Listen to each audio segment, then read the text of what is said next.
Segundo grado Escuela de Pastoral. Tercera parte, la acción santificadora de la Iglesia. ¿Sabías que la santidad no es solo un atributo de Dios, sino un llamado para cada uno de nosotros? Descubre cómo el Espíritu Santo habita en nosotros y transforma vidas. No te pierdas este mensaje de esperanza y renovación espiritual. Oración para reflexionar, aprender y crecer espiritualmente. Señor Todopoderoso y fuente infinita de sabiduría. Hoy me acerco a ti con humildad y gratitud, reconociendo la grandeza de tu amor y la profundidad de tu misterio. Te doy gracias, Padre amado, por la oportunidad de sumergirme en las enseñanzas que revelan tu presencia santificadora en mi vida y en la vida de la Iglesia. Gracias por el don del Espíritu Santo, quien habita en nosotros como luz y guía, y por la llamada constante a la santidad, que nos invita a acercarnos más a ti. Oh Espíritu Santo, alma vivificadora de la Iglesia y de nuestras almas.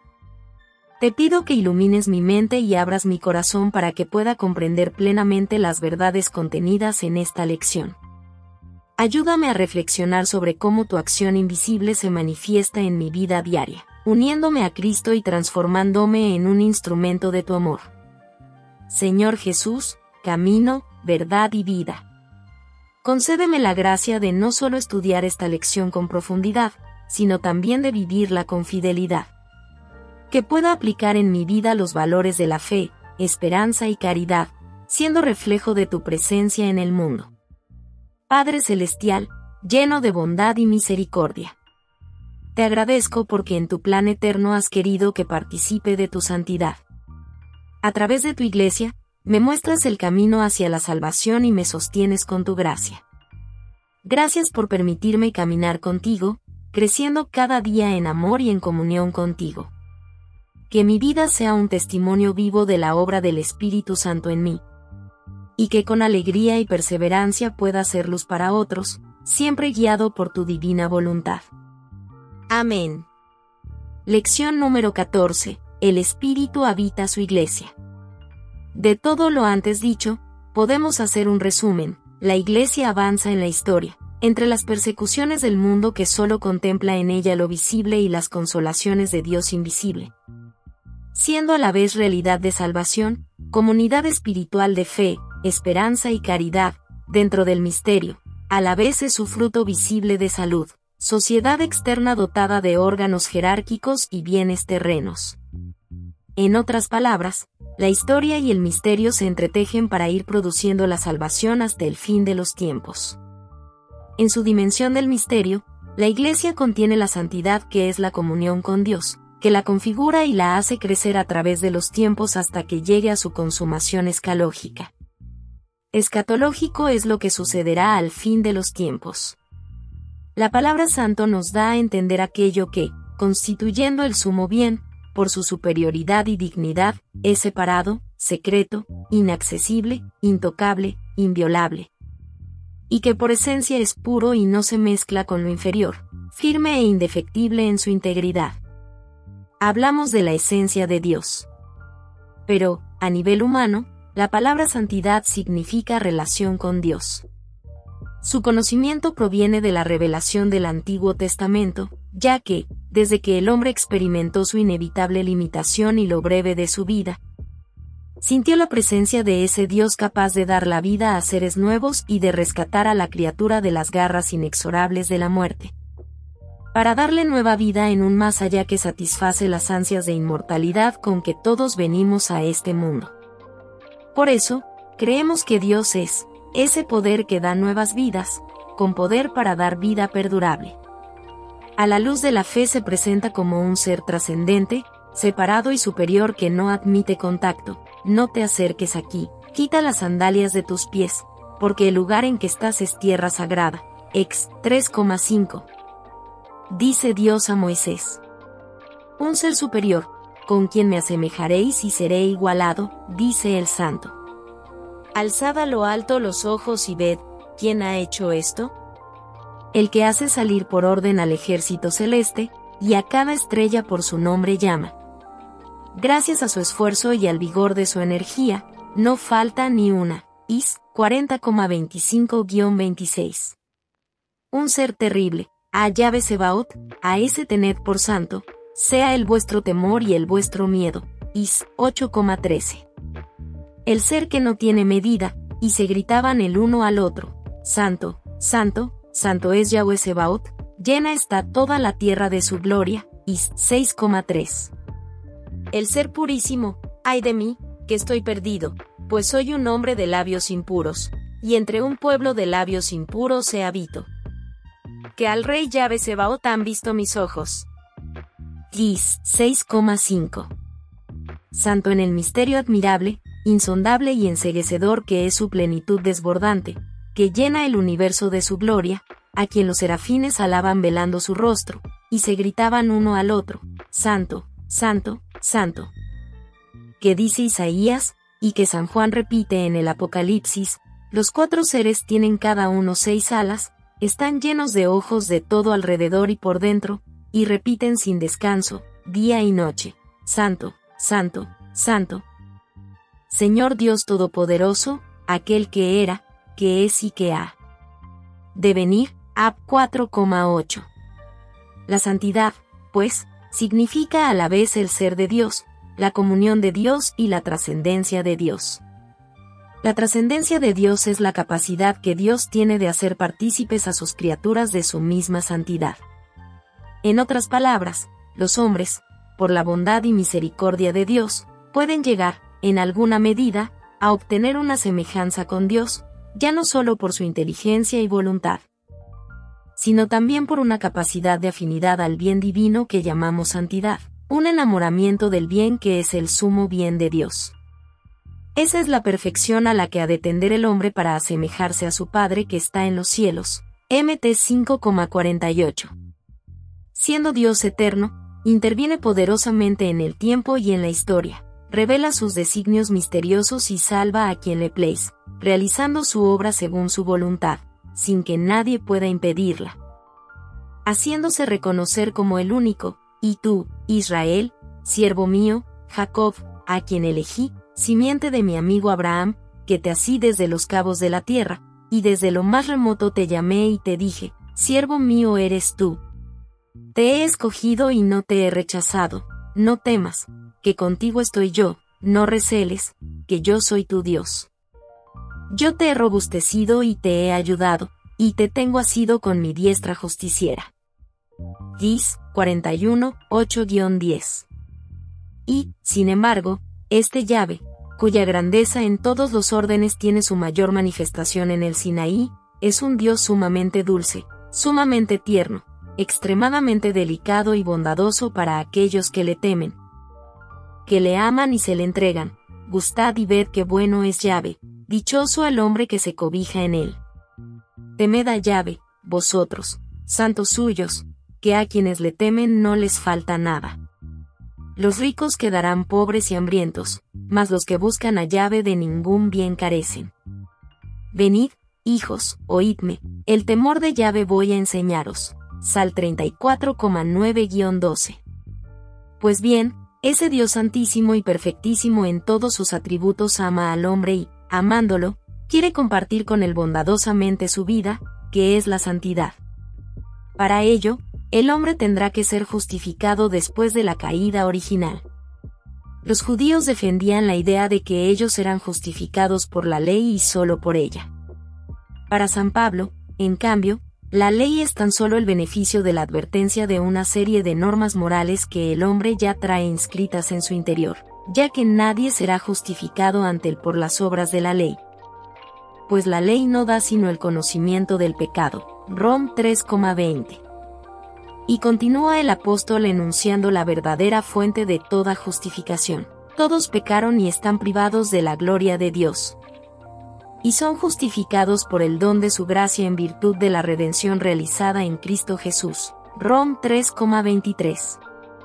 Solo la acción de la gracia divina, que Cristo nos consiguió por medio de su pasión, muerte y resurrección, es capaz de hacer de nosotros un hombre nuevo. San Pablo presenta la participación en la salvación como una renovación que penetra hasta lo más profundo del ser.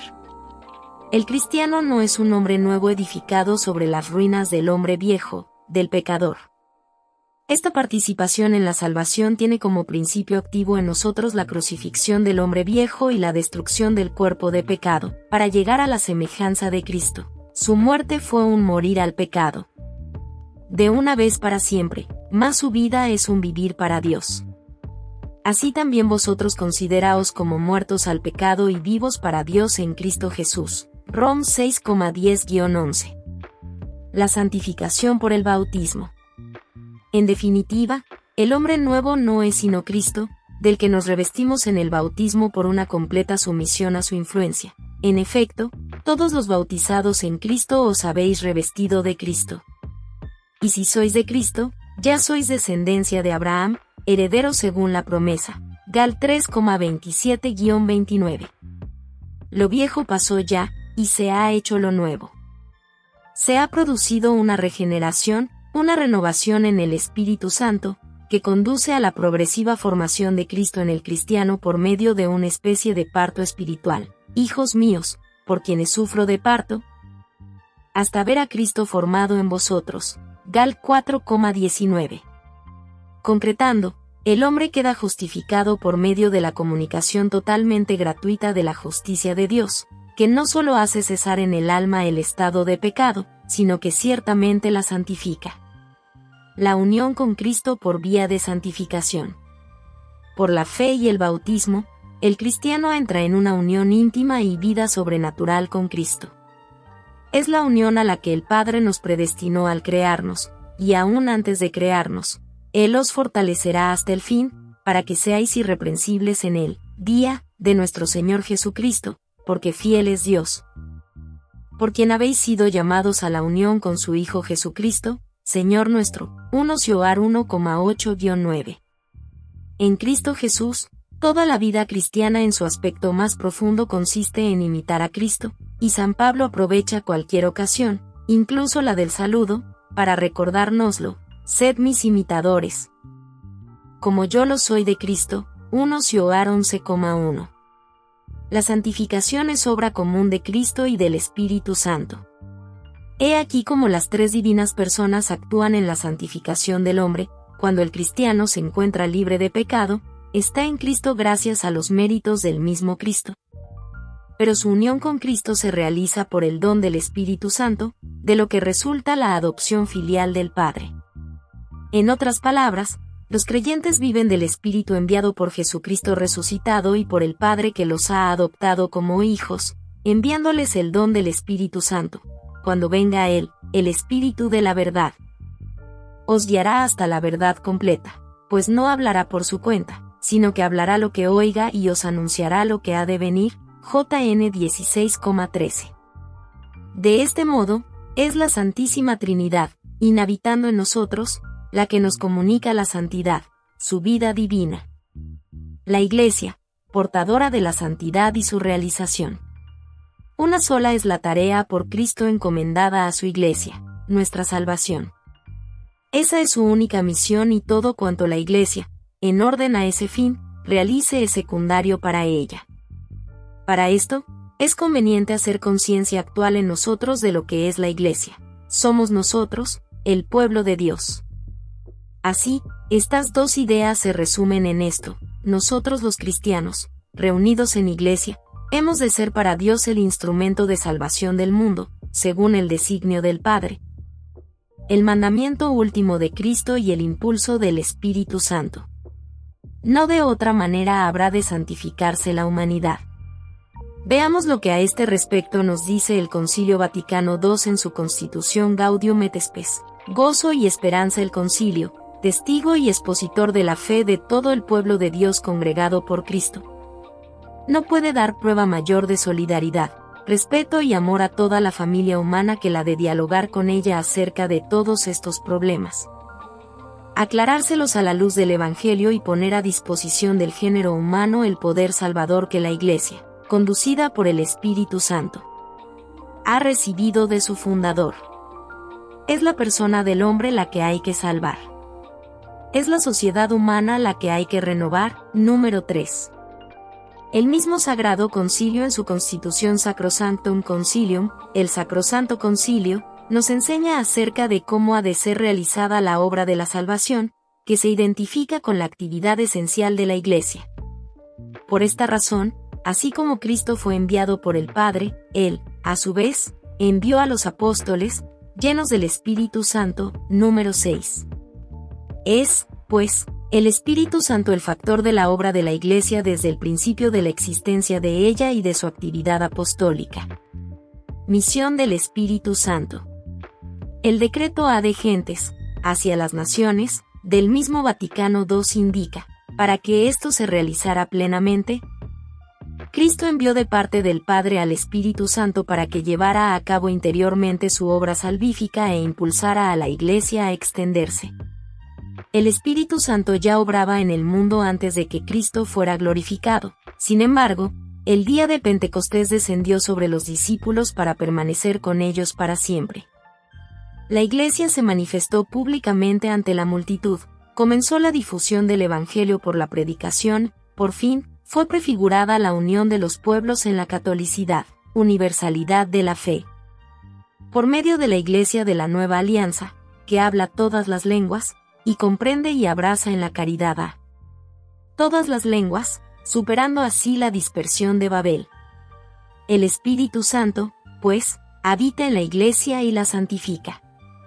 Esta santificación, que dentro del misterio de Dios invisible, tiene una manifestación visible en la unión de todos los pueblos, a los cuales precisamente había dispersado el pecado desde la Torre de Babel. Sigue adelante Ad Gentes. El Espíritu Santo unifica en la comunión y en el misterio, y provee de diversos dones jerárquicos y carismáticos a toda la Iglesia, a través de todos los tiempos, vivificando, a la manera del alma, las instituciones eclesiásticas e infundiendo en el corazón de los fieles el espíritu de misión que impulsó a Cristo. Analizando la obra santificadora del Divino Espíritu de forma esquemática, diremos: el Espíritu Santo obra dentro de la Iglesia al modo del alma. Primero, une lo que se hallaba disperso por el pecado. Segundo, da de este modo sentido de catolicidad, universalidad, a la Iglesia, al congregar a los hombres, sin distinción de nacionalidades, razas ni lenguas. Tercero, unifica en la comunión, ya no solo congrega, sino que hace uno a todos los miembros de la Iglesia. Es la comunión de los santos en torno a Cristo y a los cristificados. Cuarto, infunde en los cristificados, a imitación de su divino modelo Cristo, el espíritu de servicio por medio de los ministerios. Quinto, del espíritu de servicio se sigue la distinción de ese servicio, según sea la jerarquía y los carismas otorgados por el mismo espíritu. El 8 de diciembre de 1854 sucedió un hecho sorprendente. Se celebraba la fiesta de la Inmaculada Concepción de María Santísima. Ese año, como todos los años.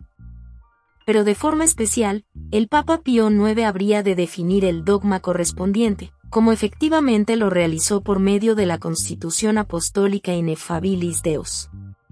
Cuentan las crónicas del hecho que, encontrándose la Basílica de San Pedro iluminada tanto por la luz solar que normalmente se filtra por los vitrales del sagrado recinto, como por la luz artificial que prestaban aquellos medios de iluminación, hoy débiles para nosotros, en el momento de erguirse el Sumo Pontífice para proclamar la Inmaculada Concepción de María Santísima como dogma de fe, obligatorio de ser creído por todos los cristianos, un vivo rayo de luz penetró del exterior e iluminó al vicario de Jesucristo y sucesor del príncipe de los apóstoles. Suceso que fue interpretado como signo sensible de la asistencia del Espíritu Santo y la presencia mística, pero real, de Cristo de manera permanente en su Iglesia, prometida así: y sabed que yo estoy con vosotros todos los días hasta el fin del mundo. Mt 28,20. A la fe en la asistencia del Divino Espíritu por medio de su habitación dentro de la Iglesia se debe la definición del dogma de la infalibilidad del Papa, cuando habla ex cátedra. Cumpliendo su cargo de pastor y doctor de todos los cristianos, define por suprema autoridad apostólica que una doctrina sobre la fe y costumbres debe ser sostenida por la Iglesia universal. por la asistencia divina que le fue prometida al bienaventurado Pedro. Concilio Vaticano I, capítulo 4, 1869 a 1870. Sexto, si Cristo instituyó la jerarquía en los apóstoles, es a la influencia del Espíritu Santo a la que se debe que la jerarquía sea viva y actuante, eficaz e inerrante, libre de error. Séptimo, el impulso misionero de la Iglesia toda, y de cada uno de sus miembros en lo individual, proviene de la acción interior del Espíritu Santo, en la Iglesia y en cada uno de sus miembros.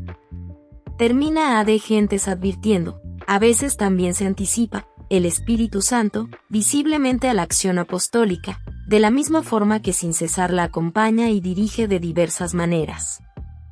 Con estas últimas palabras, el Vaticano II nos quiere advertir que debemos estar atentos a la actividad vivificadora y de guía que ejerce el Paráclito, pues, en ocasiones, aún antes de que entren en actividad apostólica los miembros de la Iglesia, Él, adelantándose, desciende sobre los hombres, los ilumina, los mueve, los vivifica y así los prepara para su ingreso a la Iglesia.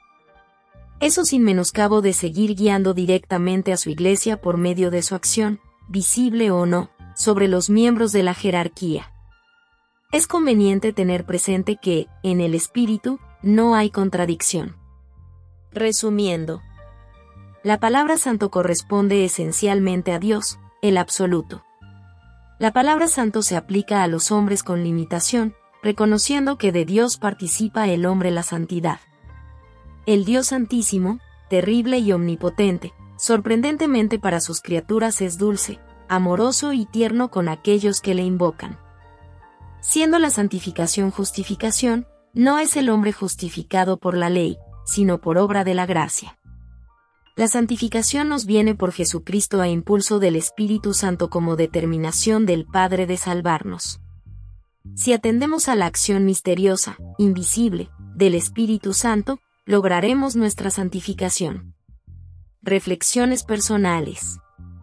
¿Soy dócil a la acción del Espíritu Santo? Sé examinar los signos exteriores y escuchar la voz interior que de continuo pueden mostrarme la voluntad de Dios sobre mí. ¿Estoy atento a las indicaciones de la jerarquía? Creo firmemente en que el Espíritu Santo dirige a la autoridad eclesiástica a la que Cristo confirió el magisterio, la santificación y el gobierno de su Iglesia, como respondo a la monición del Divino Espíritu.